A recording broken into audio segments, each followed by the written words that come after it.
오늘도 지난주와 동일한 본문으로 함께 교독하겠습니다. 이사야서 9장 1절로 7절입니다. 구약 성경 977면 이사야서 9장 1절로 7절입니다. 제가 1절을 받들겠습니다. 전에 고통받던 자들에게는 흑암이 없으리로다.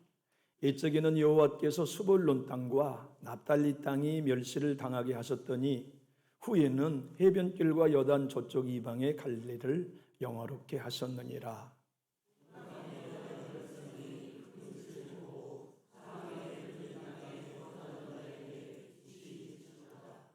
주께서 이 나라를 창성하게 하시며 그 즐거움을 더하게 하셨으므로 추수하는 즐거움과 탈취물을 나눌 때에 즐거움 같이 그들이 주 앞에서 즐거워하오니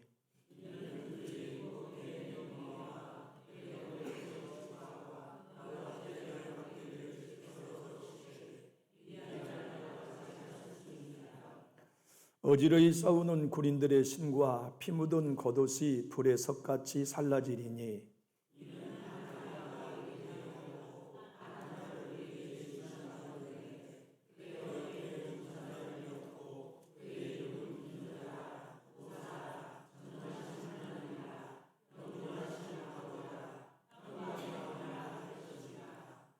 그 정사와 평강의 더함이 무궁하며 또 다윗의 왕좌와 그의 나라에 군림하여 그 나라를 굳게 세우고 지금 이후로 영원히 정의와 공의로 그것을 보존하실 것이라.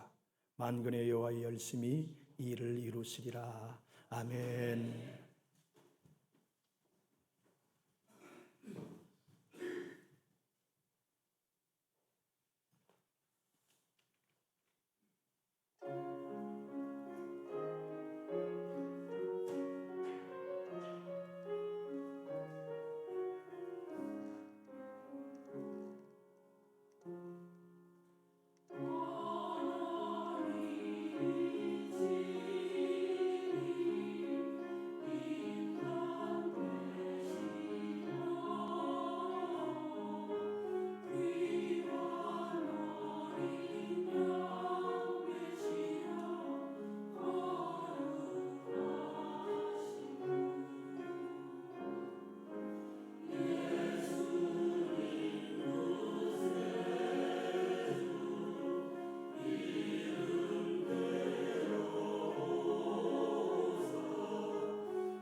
아멘.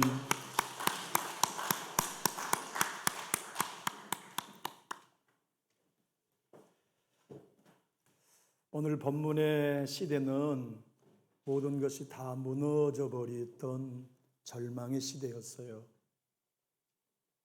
이스라엘에는 기대할 수 있는 게 하나도 남아있지 않는, 쉽게 말하면 모든 비전이 끊어져 버린 시대였습니다. 나라는 두 개로 분열되어서 북쪽과 남쪽이 서로 대립했어요.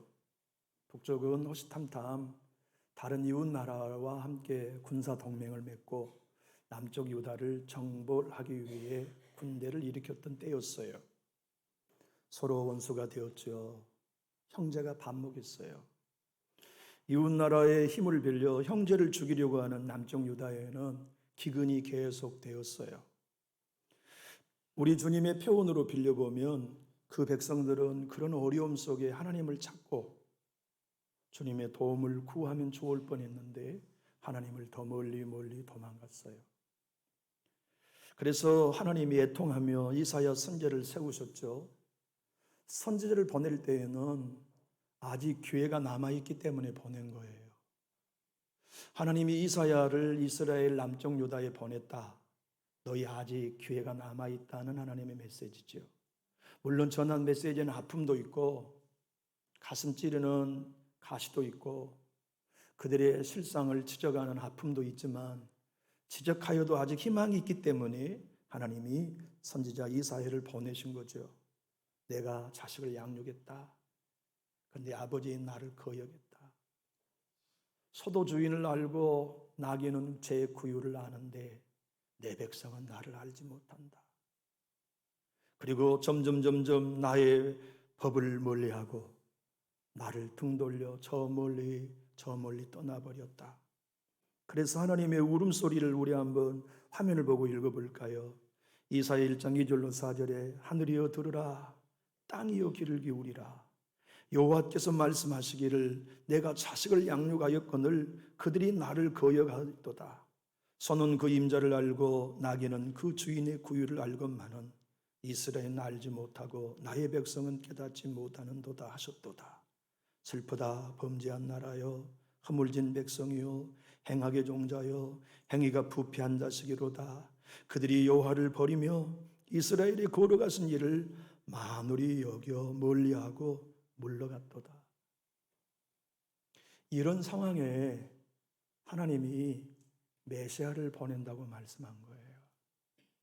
그 어깨는 정사를 메었고 그 이름은 기묘자라, 모사라, 전능하신 하나님이라, 용전하신 아버지라, 평강의 왕을 보낼 거다.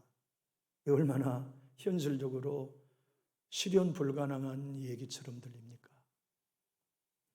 내 방법이 다 소진하고 도무지 희망이라고 하는 것은 아무것도 찾아볼 수 없는 절망적인 상태에 가장 위대한 메시아가 오셔서 너희를 구원할 것이라고 하니 누가 그것을 믿을 수 있겠어요? 때로 우리는 하나님의 약속을 받아들여요. 내가 기도를 열심히 하고 주님과 함께 성령의 음성을 들어가면서 영적으로 나 요새 충전했어, 나 무장하고 있어, 회복되고 있어, 뭐 그럴 때 하나님이 내가 너를 위대하게 쓰겠다 하신다면 하나님이 나를 쓰려고 하신가 보다 할 수 있는데 내가 바닥이에요. 성전에 나가면 기도도 입이 열리지 않아요. 내 예배에도 도무지 하나님이 만져주심이 느껴지지 않는 답답한 영적인 침체에 빠졌어요. 그런데 하나님이 내가 너를 쓰겠다고 말씀하시면 우린들 믿겠어요? 이사야는 믿기 어려웠어요.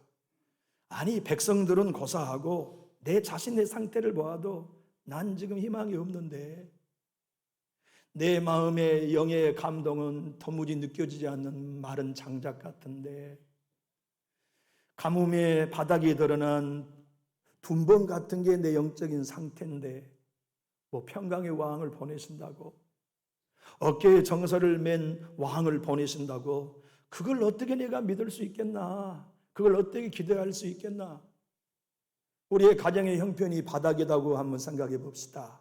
바닥인 경우들도 여기 많은 가정들이 있을 거예요. 건강이 바닥, 물질이 바닥, 관계의 갈등으로 인하여 바닥을 경험하는 가정이 왜 없겠어요? 교회 형편으로 볼까요? 교회 형편이 모든 것들이 희망을 찾아보기 어려운 바닥이라고 하는 그때에 내가 평강의 왕을 보내겠다, 놀라운 일을 이루겠다고 하신 말씀을 하신다면 우린들 쉽게 수긍하고 받아들일 수 있을까요? 이사야나 그 시대의 백성들도 믿기 어려웠어요. 근데 하나님이 분명히 약속하여 말씀하십니다. 내가 이 일을 이룬다. 내가 이 일을 반드시 성취한다. 그런데 어떤 걸로 성취한 줄 아느냐?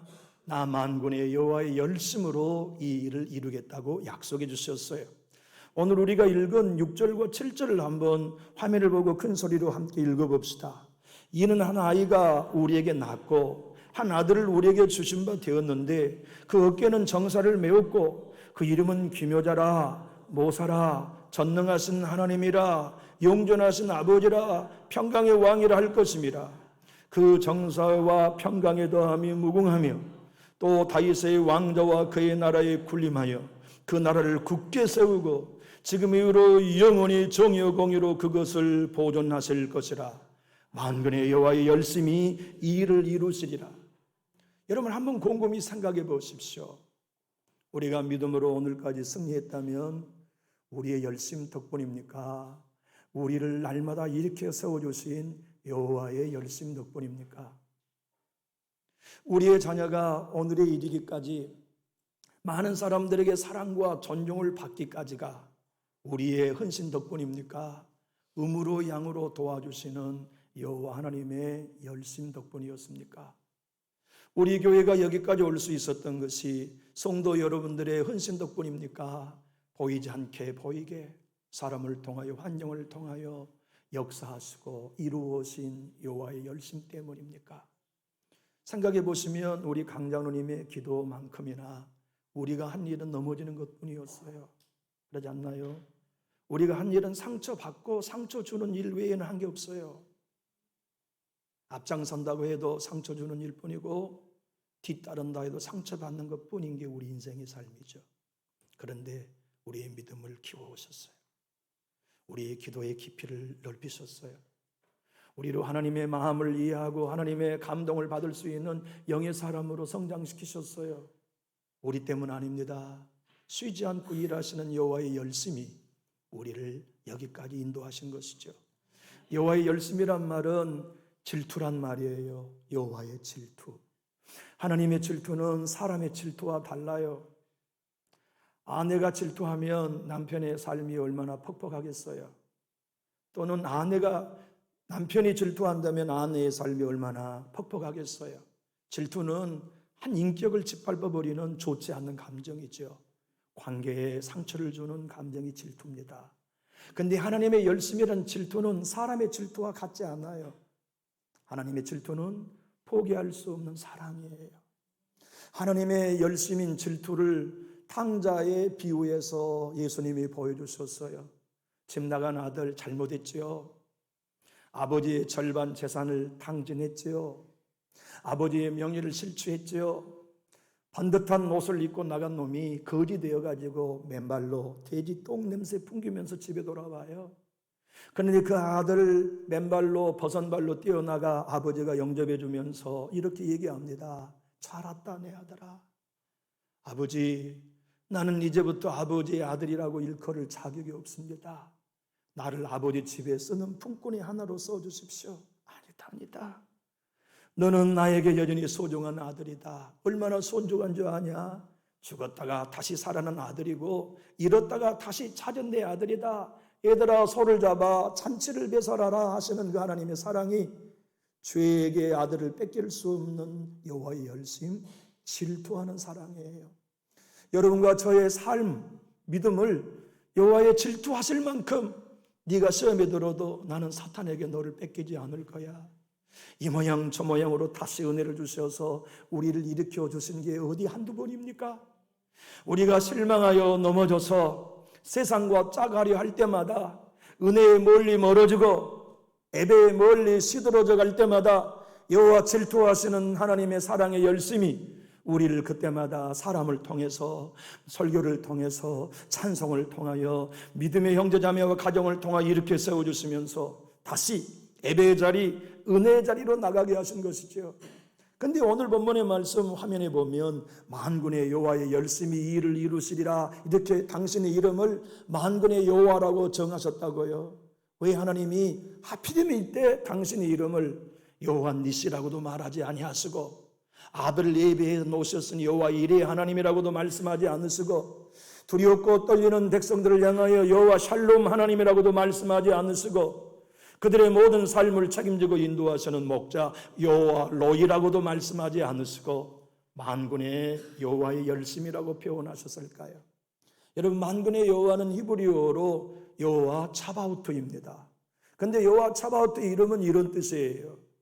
네 재원이 바닥나서 네 문제를 해결할 수 없어, 너에게는 빈손이어서 막강한 적군을 이길 수 있는 무기가 없어, 그때 내가 너를 위해 일한다는 뜻이 만군의 여호와 차바오트 하나님의 이름이에요.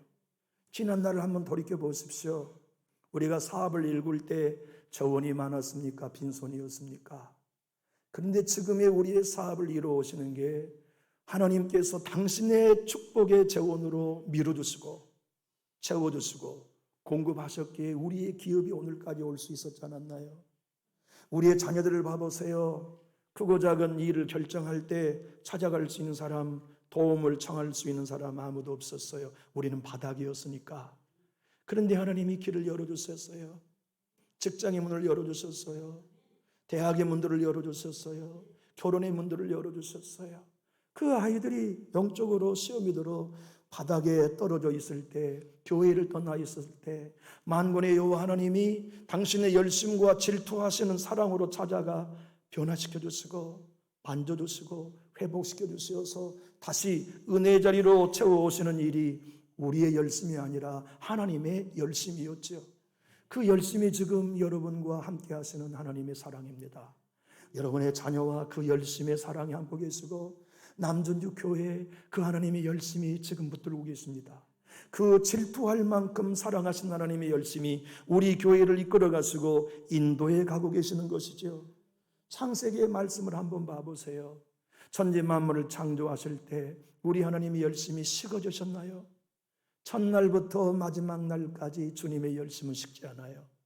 그리고 만들고 나신 다음에 보시기 좋았다라고 선언하시면서 당신의 열심의 사역을 끊임없이 이어가십니다.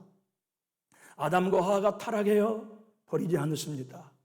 그리고 그와 그의 후손들을 구원하기 위하여 창세기 3장 15절에 원시복음, 최초의 복음을 선언하십니다. 너는 여자의 후손의 머리를 상하게 할 것이고 여자의 후손은 네 머리를 상하게 할 것이다. 사탄이 여자의 후손 예수 그리스도의 발꿈치를 십자가에 물어 죽입니다. 빌라도를 통해, 가룟 유다를 통해, 헤롯을 통해, 로마 군병을 통해. 그런데 우리 하나님이 당신의 죽은 외아들을 무덤에서 3일 만에 살려내셔서 사망과 사탄의 머리를 깨뜨렸습니다. 그리고 영원한 승리를 이루시기까지 이 모든 일을 사람을 통해 하시는 게 아니라 하나님 스스로의 열심으로 그 일을 이루어 오신 것이죠. 주님의 열심은 지금도 식거나 시들지 않습니다. 작아지지 않습니다.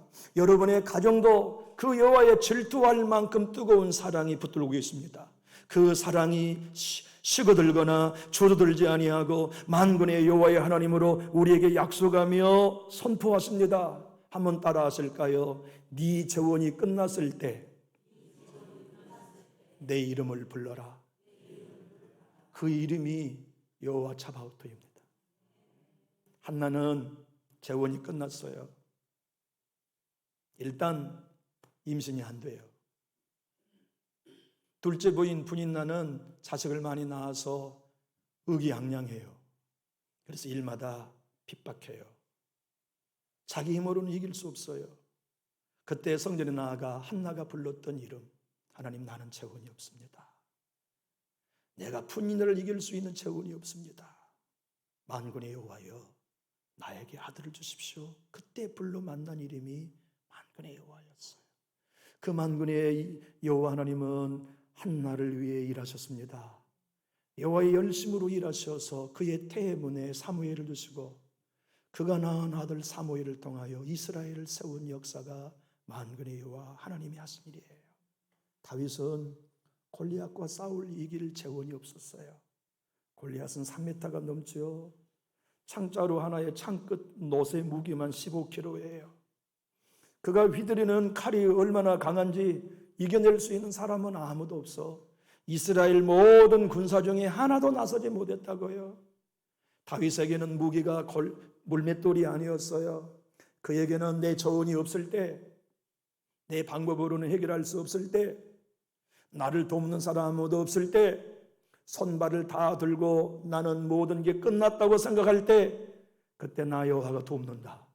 나 여호와 이름을 불러라. 네 저언이 없을 때 내가 일한다. 그 이름이 뭐냐면 만군의 여호와 이름이었기에 다윗은 이렇게 외쳤지요. 너는 칼과 단창으로 내게 나오거니와 나는 만군의 여호와의 이름으로 내게 나가노라. 다윗이 이기고 골리앗은 졌어요. 오늘도 우리에게는 재원이 없음을 고백해야 할 필요가 있습니다. 주님, 내 가정을 보십시오. 내 자녀를 세울 만한 재원이 내게는 없습니다.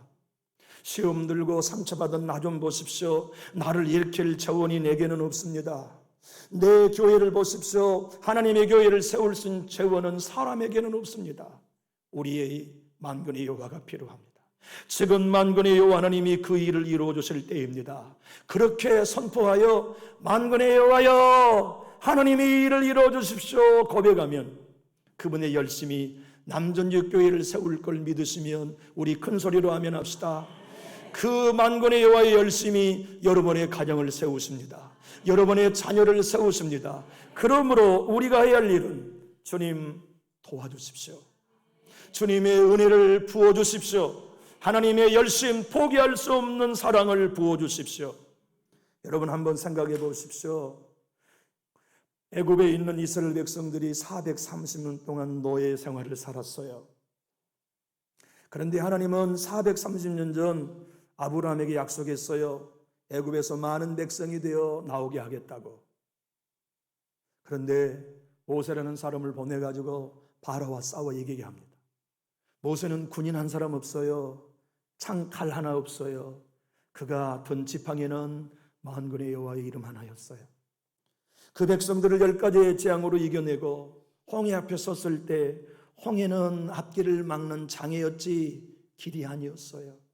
그런데 만군의 여호와는 앞길이 막혀있는 그 바다를 향하여 지파를 높이 들라고 명령하셨어요. 만군의 여호와는 앞이 막힌 홍해를 갈라 길이 되게 하시고 그들에게 당신의 구원의 열심을 이루어 주셨죠. 생각해 보십시오. 광야 40년 동안 그들 일하지 않았어요. 옷을 짜지도 않았어요. 신발을 사지도 않았어요.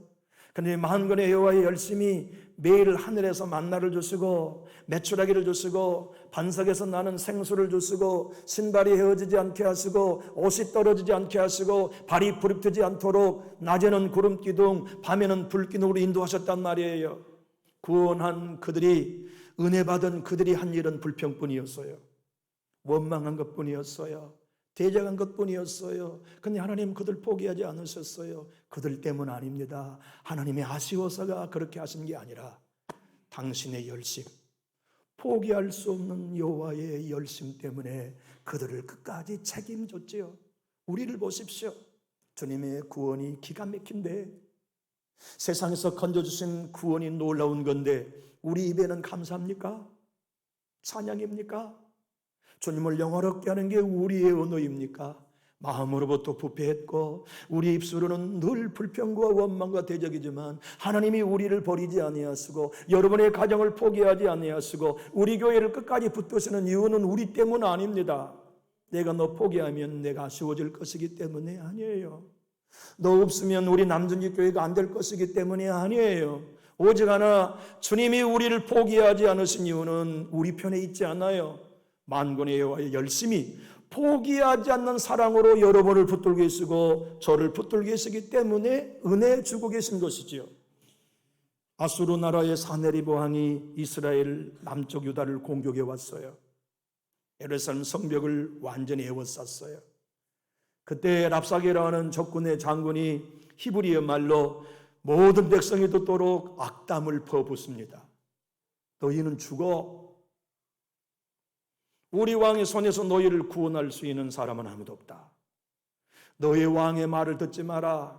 너희 왕은 겁내지 말고 하나님을 신뢰하라고 너희에게 외치지만 천만의 만만의 말씀, 여호와라도 우리 왕의 손에서 너희를 건질 수 없다. 너희는 생각하지 애굽의 나라의 왕이 찾아와 너희를 도와줄 거라고. 애굽의 왕은 상한 갈대야. 상한 갈대를 손에 잡아봐라. 손만 상하고 피만 나지. 애굽의 왕은 너희를 도울 수 없어. 너희는 죽어. 오늘 너희가 똥을 먹게 될 거다. 그런 거. 백성들이 벌벌 떨어요. 아수르를 이길 재원이 없어요. 무기도 없어요. 힘도 없어요. 군사도 없어요. 그리고 그가 마지막 제후 통첩에 편지를 보냅니다. 아수르 왕의 편지를 들고 히스기야 왕이 성전에 가 울며 통곡하며 옷을 찢습니다. 하나님, 우리는 재원이 없습니다. 우리는 아수르를 못 이깁니다. 우리는 지금 해산하는 여인과 같습니다. 진통이 오래되어 기진맥진하여 아이가 나오려고 하지만 힘쓸 기력이 남아있지 않습니다. 그때 하나님이 이사야 선지자를 다시 히스기야 왕에게 보내며 이렇게 얘기합니다. 걱정 마라. 아수르 나라의 왕이 너희를 향하여 화살 하나 쏘지 못하고 돌아간다. 어떻게 그런 기적 같은 일이 벌어지겠습니까? 내가 그에게 소문을 듣게 하고 아수르 나라의 전쟁이 왔다는 소문을 듣게 해가지고 그들이 다급하게 회군하게 해주겠다. 그러면서 하나님이 이사야 37장 32절에 이렇게 약속하셨어요. 이는 남은 자가 예루살렘에서 나오며 피하는 자가 시온산에서 나올 것임이라. 만군의 여호와의 열심히 일을 이루시리라. 이찬수 목사님이 교회를 개척해가지고 매주마다 교회가 성장할 때 이해할 수 없다고 얘기했어요. 우리 교회가 이렇게 성장하는 건 설명할 수 없다. 내 설교를 듣고 사람들이 모여오는 것도 설명할 수 없다. 내가 볼 때 우리 교회는 나의 모습이나 내 설교나 우리 교회 형편에 매력이라고는 하나도 없다. 그런데 우리 교회가 부흥된 것은 전적으로 만군의 여호와의 열심 덕분이다. 그러면서 이렇게 죽으면 죽으리는 책에서 말해요. 교회에 사람이 보이고 목사가 보이고 하나님의 일하심이 보이지 않으면 그 교회는 이미 변질된 교회입니다. 이미 타락된 교회입니다. 교회는 사람이 보이지 아니하고 만군의 여호와가 보여야 합니다. 그분이 이루시는 나라가 교회 안에 일어나야 합니다. 교회 여러분, 만군의 여호와 하나님이 우리 교회에 일하셔야 될 시점이 되었다면 우리 크게 하면 할까요? 여러분의 가정에 모든 재원이 떨어졌고 만군의 하나님이 일하셔야 될 때가 지금이라고 한다면, 절박한 때가 지금이라고 한다면 우리 아멘 하실까요? 그러려면 우리 엎드려야 합니다. 만군의 왕 앞에 내가 엎드려 내가 무능한 존재임을 고백해야 합니다. 내가 할 수 있는 일이라고는 주님 앞에 항복하는 일 외에는 아무것도 없다고 고백하면 그분의 재원을 가지고 달려왔습니다. 그분의 재원은 오늘 본문의 말씀, 어깨에 정사를 메워서 예수를 이길 수 있는 권세가 없어요. 어떤 문제와 어둠의 영도 이길 수 있는 권세자인 그분이 기묘자라, 모세라, 전능하신 하나님이라, 용존하신 아버지라, 평강의 왕으로 오셔서 우리 교회를 세우실 거예요. 여러분의 가정과 자녀를 세우시고 우리 공동체를 세우셔서 하나님이 저 교회에는 살아계시네, 예수 그리스도의 은혜가 저 집에는 넘쳐나네, 이 기적이 대림절을 통하여 풍성히 보장받는 우리 교회와 저와 여러분이 될 수 있기를 예수님 이름으로 축복합니다. 기도하겠습니다. 선하신 하나님 아버지, 감사합니다. 내 주님, 이 땅에 오시기를 수천 년 동안 유대인들이 기다렸습니다.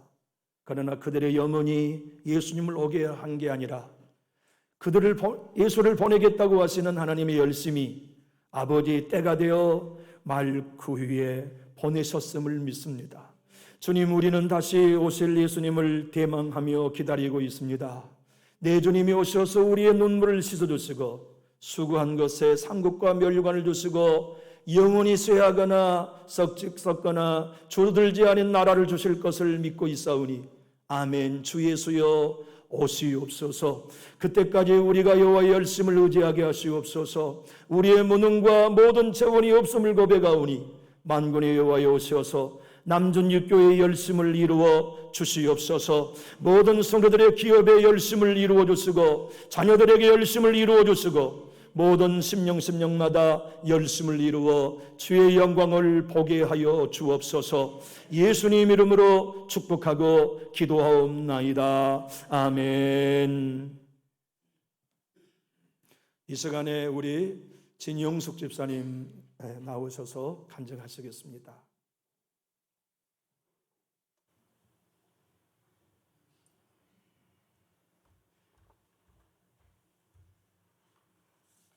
마이크 내리세요. 우리 박수로 환영해 드리겠습니다.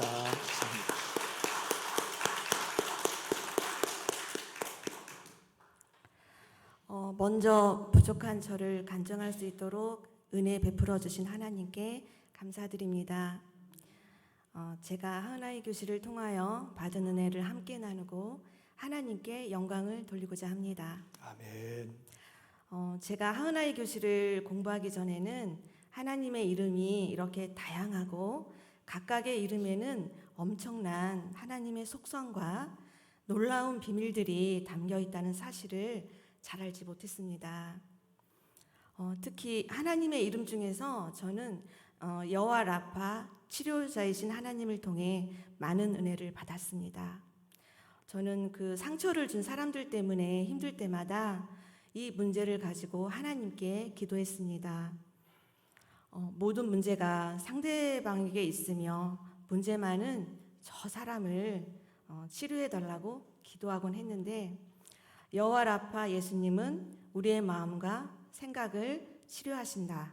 이 사실을 알고 난 후 그 이름을 부르며 기도할 때 모든 문제는 내 안에 있음을 깨닫게 되었고 원망의 대상이었던 그 상대방을 위해서 중보하게 되는 기쁨을 체험하게 되었으며 주님께서는 제 심령을 새롭게 회복하는 은혜도 주셨습니다. 그리고 여호와 치케누 하나님의 의 이 이름을 공부하게 되면서 많은 은혜를 받았습니다. 연약하고 항상 죄 가운데서 넘어지고 허물 많은 저를 하나님의 의로 삼으셨다는 놀라운 사실을 알고 난 후 나의 행위로 된 것이 아니니 자랑할 것도 없고 오직 가난한 심령이 되어 예수님의 생명나무에 꼭 붙어서 예수 열매 맺는 가지로 붙어 있기만 하면 되는 이 놀라운 사실을 알고 저는 감사하고 또 하나님께 감사했습니다. 하나님의 다양한 이름을 구체적으로 알고 난 후 이제는 그 상황에 맞게 이름을 부르며 기도할 때마다 힘을 주시는 만군의 여호와 하나님을 의지합니다. 아멘. 지금은 적어도 제가 예배자로서 기도하는 하나님의 자녀로서 어떻게 살아가야 되는지를 조금은 알게 된 것 같습니다. 나에게 일어나는 모든 상황에 왜 내가 이것을 해야 하는 거지? 물음표를 던지지 않고 겸손히 순종해야 함을 깨닫게 되었습니다. 저는 지금도 여전히 날마다 제 자아와 싸우고 있습니다. 제 자아는 때론 정말 강하고 나를 넘어뜨리기도 합니다. 죄를 짓지 않으려고, 시험에 들지 않으려고 몸부림치지만 더 자주 넘어지는 연약한 나의 모습을 보며 좌절할 때도 있습니다. 그러나 그런 나의 모습까지도 변함없이 사랑하시는 하나님이 계시기에 다시 일어설 수 있습니다. 아멘. 근데 솔직히 고백하자면 제가 신앙인이어도 저는 육의 생각으로 살 때가 더 편하고 영의 생각으로 사는 것이 불편하고 피하고 싶고 주저할 때가 많습니다. 그러나 아낌없이 모든 것을 내어주신 하나님께 제가 뭔가는 해야 될 것 같고 이제는 좀 변화된 모습을 하나님께 보여주고 싶은 정말 간절하고도 작은 소망이 생겼습니다. 아멘. 들풀 같고 티끌 같은 유한한 존재일 저를 택하여 주셔서 삶의 안식처가 되어주신 하나님께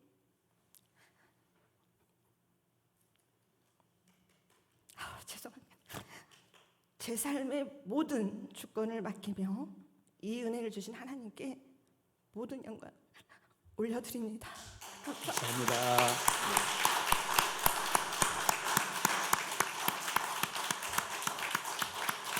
감사합니다. 우리 찬양하며 봉헌하겠습니다.